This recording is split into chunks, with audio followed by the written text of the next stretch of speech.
না হলে হাত থেকে পুরো শরীর পচন ধরবে। পরে মিম বলল, আপনার নাম রাফি তাই না? কামাল ভাই বলল, ম্যাডাম আপনি ওর নাম জানেন? মিম বলল, জানি, তা আপনি ওর কি হন? কামাল ভাই বলল, আমাদের কারখানায় কাজ করে ও। মিম বলল, রাফি তা আপনার বয়স কত?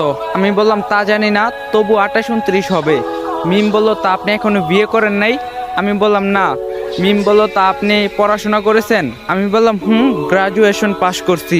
ডাক্তার শুনে অবাক, কি বলেন, আপনি গ্রাজুয়েশন পাশ করেছেন? মিম বলল, তাহলে আপনি লোহার কারখানায় কেন কাজ করছেন? পরে আমি বলি, আমার একটা কাজ খুব দরকার ছিল। মিম বলল, আপনার বাবা মা কি সত্যিই নেই? আমি বললাম, ছিল, তবে আজ নেই। মিম বলল, নেই মানে মারা গেছে? আমি বললাম, তারা আমায় ত্যায্য পুত্র করেছে। মিম বলল, কেন, আপনি কি করেছেন? তখনই আমি বলে উঠি, এক মিথ্যা অপবাদে আমি সবার কাছে অপরাধী, আর আমার বাবা মা আমাকে মৃত বলে জানে। মিম বলে, কি অপবাদ? যে আপন সন্তানকে এত দূরে ঠেলে দিয়েছে তারা?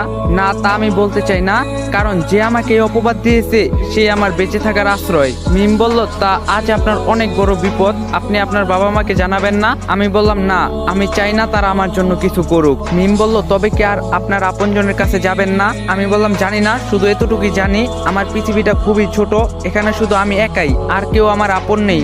ডাক্তার বলল, তার হাতের অবস্থা তো বেশি ভালো না, এখন কি করবেন? মিম বলল, আপনি কি তবে তার হাতটা কাটতে বলেন? ডাক্তার বলল, ম্যাডাম আপনি আমার চেয়ে সিনিয়র, আপনি যেটা বলবেন। মিম বলল, আচ্ছা, আপনি কি আবার আগের মতো বেঁচে থাকতে চান? আমি বললাম, বেঁচে থাকার ইচ্ছাটা অনেক আগেই শেষ হয়ে গেছিল, কিন্তু। মিম বলল, কিন্তু কি?